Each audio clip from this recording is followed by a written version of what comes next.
ពិតជានឹកមិនដល់សោះនារីម្នាក់ដែលកំពុងកាប់សាច់មាន់ដោយរហ័សដៃរហ័សជើងនេះពីដើមនាងមិនដែលប៉ះពាល់ការងារទាំងនេះទេ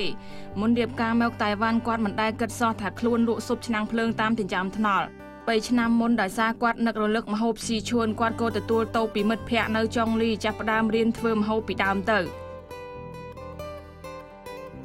រសជាតិប្រៃហឹរស្ពឹកព្រមទាំងបរិមាណខ្លាញ់គ្រឿងទាំងនេះយើងត្រូវយកចិត្តទុកដាក់ហើយមើងម៉ាត់ពីព្រោះអ្នកតៃវ៉ាន់ចូលចិត្តហូបម្ហូបឈ្ងុយកែសម្រួលបន្តិចម្ដងហើយម្ហូបខបង្កើនឲ្យកាន់តែឈ្ងុយ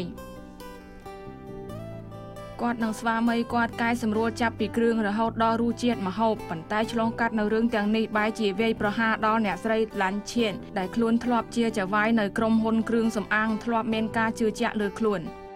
ខ្ញុំផ្ទាល់ជាកូនស្រីចៅហ្វាយនៅផ្ទះមិនដែលធ្វើការក្នុងចង្ក្រានឡើយពេលបើកហាងម្ហូបបាន4ថ្ងៃខ្ញុំមុតកំបិតដេ5ធ្នេ2សប្តាហ៍ក្រោយមកក៏តង្កិចដល់ជើងប្រេះឆ្អឹងហើយលាបថ្នាំ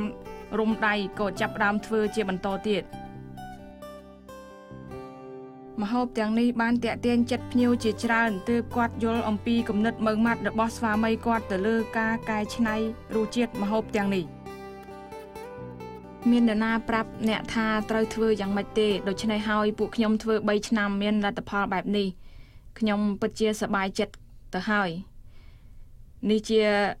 អនុទានរបស់នាងហើយអរគុណនេះជាលើកទី1ដែលគាត់សរសើរខ្ញុំជាសាធារណៈអរគុណអ្នក